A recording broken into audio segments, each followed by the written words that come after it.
So when we hear the word inverse, guys, what do we think of? What do you think of when you hear the word inverse? Ooh, opposite. I like it. Write it down. Opposite. What else? What? Opposer. What is opposer? Oh, like someone who's like posing as someone else? Okay. Caden? Upside down. I love it. Upside down. What else do we think of when we hear the word inverse? I love it. Backwards. Flipped. Okay. So let's take all of these words, these definitions, and let's apply them to a coordinate. Let's say we had a coordinate and the coordinate was 1, 3. What do you think would be the inverse of 1, 3? Austin? 3, 1 is correct. Okay. What did Austin do with the coordinates? He flipped them. Okay. Did he change the sign of either of them? No. They stay the same value. You just reverse the order. That is what we do when we find the inverse of a function. You just reverse the order of your numbers.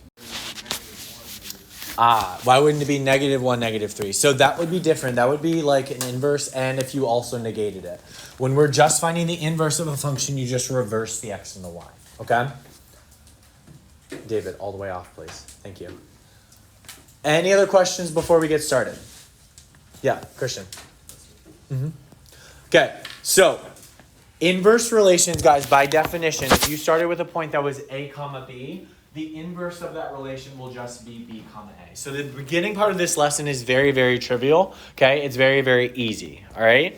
So we're just going to find the inverses of each of these relationships, all right? So let's take all of these coordinates and let's invert all of them. What would the first coordinate become after we inverted it? Yeah.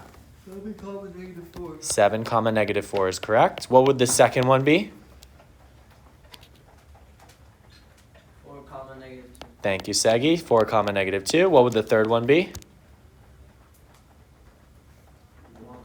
1, 0. 1, 0. The fourth one? -2, 0. And the last one? -5, 4. Easy? Amazing. Super hard?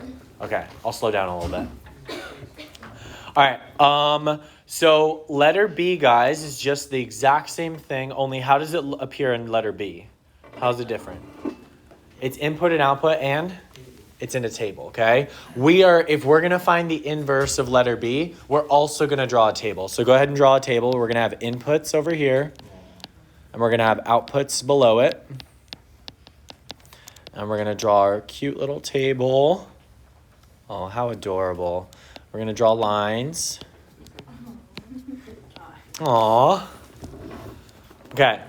What do you think the first input and output is going to be? Natalie? Input 5, output -1. Very good. Input 5, output -1. What did you do? I just changed them. You reversed them, right? Okay. What would the second one be? Someone new. Colin, what would the second one be? Input 10, output 0. Very good. Colin, what would the third one be? Input 15, output 1. Very good. Seb, what would the next one be? Input 30, output 4. That would be the last one. What about the fourth one? The input is 25 and output will be 3. Okay. 25 and 3. And then that middle one would be 20 and 2, right? Questions on this guy? How do we feel? Okay, do C and D now. Go. Yeah, this one's saved. No, there's one more part, but this is half of it. What's up? Is the other part? Yeah, sure. The other part. How close are we to finishing? I'm kind of far. We're close? Okay, how does another 30 seconds sound? Okay, let's take another 30 seconds.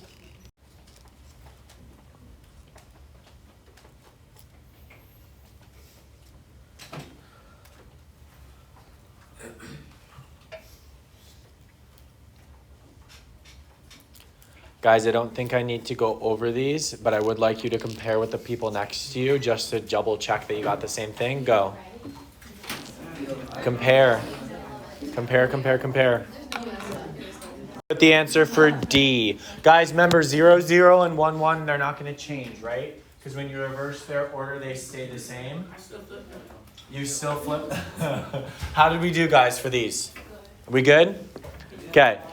The second part of inverses is when it's in the form of a function as an equation, okay? So it's not necessarily like that much harder, but it is a little bit more complicated, okay? So let's go to the second slide.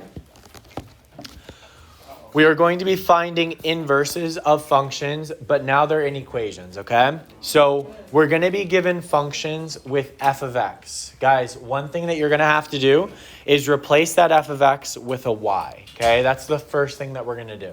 Cool.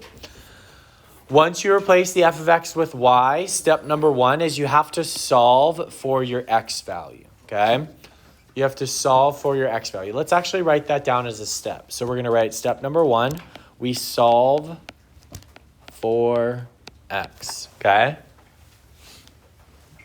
And again, this is when we have a function and we're trying to find the inverse of that function, okay? Then it's asking us to find the input value with the indicated output. So it's giving you an output of the function, and I want you to find, okay, what x value would create the output value of -3, okay? With the inverse, that becomes very easy, and I'm going to show you why, okay?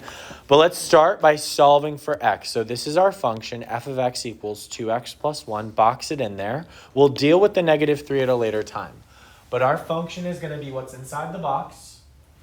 We're going to start by replacing f of x. What did I say to replace f of x with? Y. With y. So write it as y equals 2x plus 1. And let's go ahead and solve for x. What would you do to solve for x here, guys?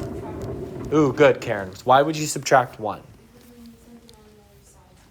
Very good. We want x alone on the right side. So let's subtract 1 from both sides. What do I get when I subtract 1? Y minus 1 equals 2x. Okay? Is x isolated? Yeah? Almost. What do we still need to do? Good, divide by 2. So we divide both sides by 2. Does the y get divided by 2 or does the -1 get divided by 2? Both. Very good. So we're going to leave it under both of them. So check this out. What do I get as my answer just with x? Go ahead, David.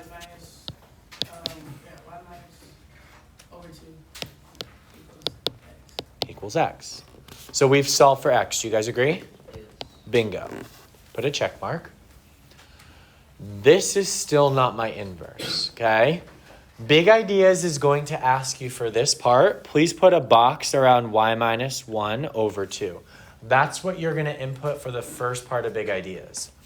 Our inverse happens in step number 2 of this process. So I need you to go back up underneath where you wrote step number 1, which is solve for x. Right, step number 2, you switch your x and y. So do you remember for the previous examples where we had like coordinates that were x comma y and we flipped them around? That's why we're flipping this around. We're going to switch wherever x is, you're going to switch it with y. Wherever y is, you're going to switch it with x, okay? So if we switched x and y in this equation, what would be the equation of my inverse? X minus 1 over 2 equals y. Very good. X minus 1 over 2 equals y, okay? This is now what we call my inverse function. Why would you put the y after? If you put it second, you can write x minus 1 over 2 equals y. For most inverse functions, they're going to have y on the left side of our equation, right? Because that's how we normally read them. One more thing, guys, is you will see this notation a lot. They'll write it as f of -1 of x equals x minus 1 over 2. All this f to the negative first power means is it just identifying that that's your inverse of your original function, which was f of x, okay?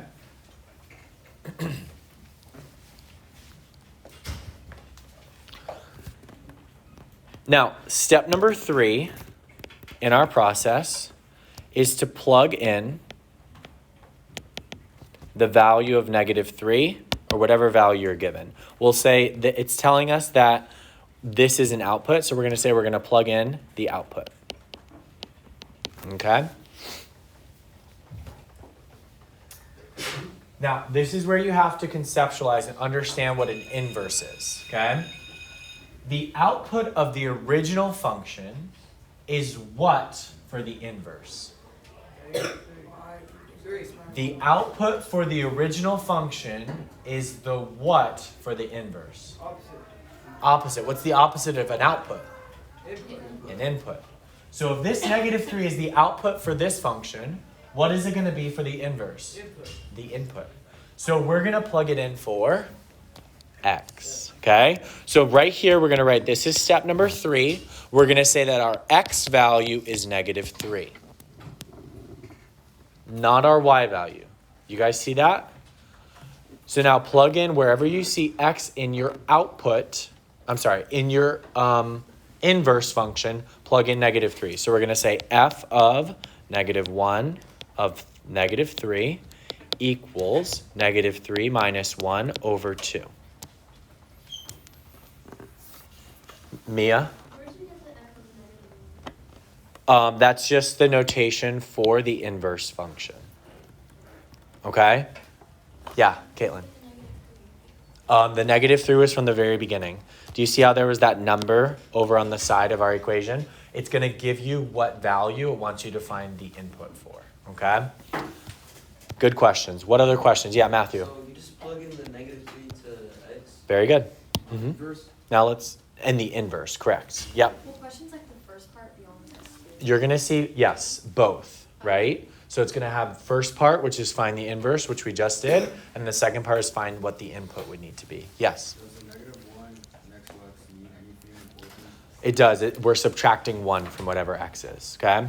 So now we're taking -3, subtract 1. What do you get? -4. What's -4 divided by 2? -2. So guys, this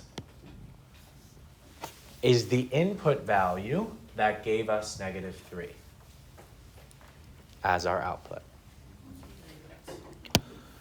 So now I'm going to write it as a coordinate for both, and there should be a light bulb that goes off for you guys. So in terms of the inverse, guys, what was our input for the inverse? And our output was what? So our coordinate is -3, -2. Do you guys agree? But for the original function, what should our coordinate be? -2, -3. Let's see if that coordinate works. So find space, right? What was it? -2, -3? If we reversed it? Let's see if that coordinate satisfies the first equation, which was f of x equals 2x plus 1. So we're going to say -3, that's my output, equals 2 times -2 plus 1. What do I do here? Multiply what? What do I get? -4 plus 1. What's -4 plus 1? So did it work? Okay. This is not a necessary step. Please label this as your check. This is only for those questions where you're like, I'm not sure if you have extra time on a test or on that quiz, okay? Go back and check to make sure that it worked. Alec. If the 3 was a positive, would the -1 next to the f still be there or not? You've gotta, if the -3 was a positive, Would the -1 still be there? would the -1 still be there? Yes, because we're subtracting 1 from x. Do you see how in the formula we got x minus 1 here? Okay, that's where that -1 is coming from. Does that make more sense? Okay, good questions. Talk to me. We're going to do another one together because this is a brand new kind of thing that we're doing, okay? But we should be able to get the hang of it after the second one. Yeah, go ahead.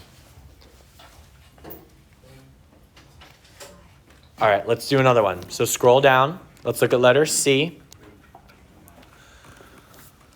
First thing we do is what? Solve for x.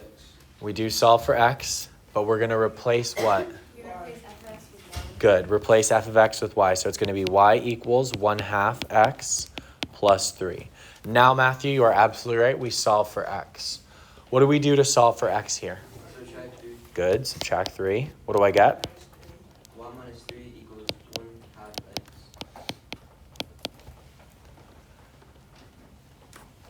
Some of us get stuck here, so I want to be very careful here. What should I do next? What's my line?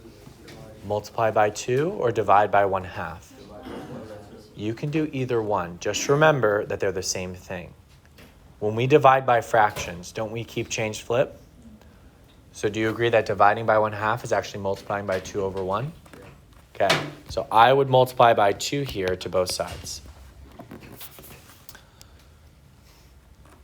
What gets multiplied by 2, the y or the -3? Both of them. Don't forget to distribute that, okay? So we distribute the 2. What do I now have in my equation? 2y Minus 6 equals x. Have we solved for x? Boom. Step 1 is completed. We did it. Yay. This is not my inverse, though. What do I have to do to this to find what my inverse function is? Switch the x and the y. Very good, David. So switch the x and the y. What's my equation? No, I already said x plus, minus. Minus 6 equals y. Very good. Oh, wait, hold on. No, we switched the x and the y, right? So you switch the x and the y and you get y equals 2x minus 6. Oh, wait. No, it doesn't matter. If you wrote 2x minus 6 equals y, that's fine as well. Okay? All right. Now, let's rewrite it again, but with inverse notation. What is what is y going to be replaced with? F of -1. So it's going to be f -1 of x equals 2x minus 6. Where do we get the negative one? That's just standard inverse notation. It does nothing though. It does nothing, okay? It's just another way of writing it.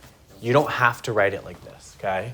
I'm just showing you because you can just leave it with the y if you wanted to. Guys, but I'm showing you this because a lot of other textbooks other than ours do write it with f -1 of x. And you'll see that on the SAT too. It'll say f -1 of x, and you'll have to know, oh, it's asking me for the inverse, okay? I personally don't care which way you write it, but I need you to be familiar with both methods. Do you guys understand that? Okay. So now, what do I do from here? How do I find the input value that creates 4 as an output? Yeah? You plug it in for x as an input. Do you guys agree? So we're going to say x equals, what was the value it gave me? 4. And plug it in. So f inverse of 4 is going to give me 2 times 4 minus 6. What do I get here? It's going to be 8 minus 6, which is 2. So guys, Big Ideas is going to be asking you for this piece and this piece that I underlined in gray, okay? It's going to be asking you, what do you get after you solve for x, and what's your input value that you get that will give you an output value of 4? McCarvin? Where did I get the 4 from? Look at the very beginning of the problem. Do you see how after the semicolon there's a 4 there? That's the value you're going to be plugging in for x. Yeah, Matthew. There, some says x equals 4, but over there it says 2y minus 6 equals x.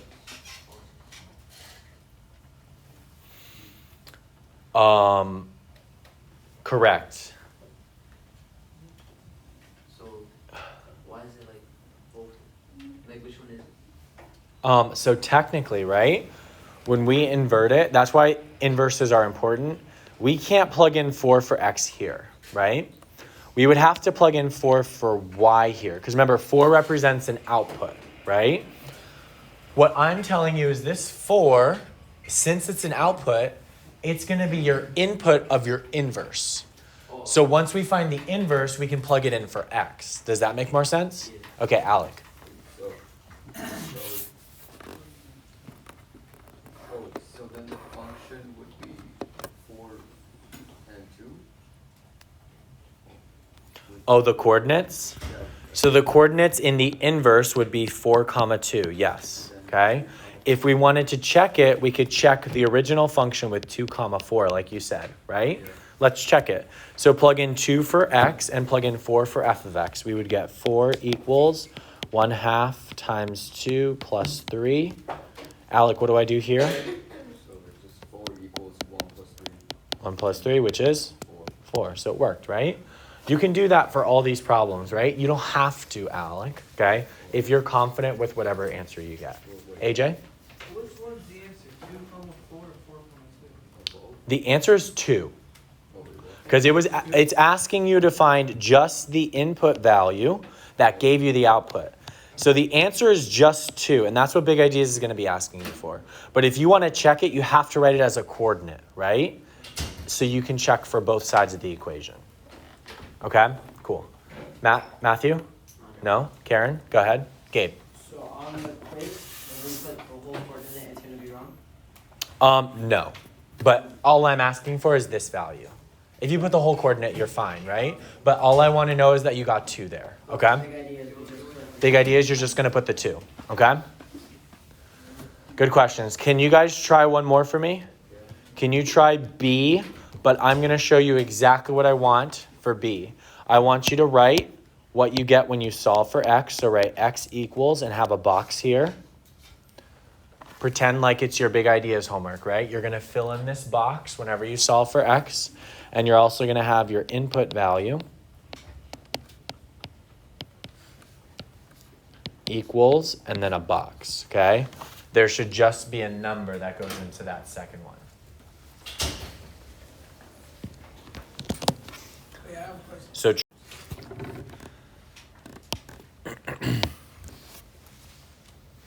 who isolated x and feels like they got the right answer? Alec, what'd you got? So I got, my final answer was 10. It is 10 for the input value. But when we isolated for x, what did we get? Y plus 6. Y plus 6 is correct, okay? So this is how you're going to enter it on Big Ideas. You're going to get y plus 6, okay? Because when you solve for x, you had to add 6 to both sides. And your input value, when you plug in 4 here for y, would have been 10. I thought 10 is the output value. 10 is the input value, right? It's giving you the output and it's asking you what input value would output 4 here, okay? When we use the inverse, Alec, we're using it as an input. Do you see that? Do you see why? Okay. All right, guys, this is it. Turn them in.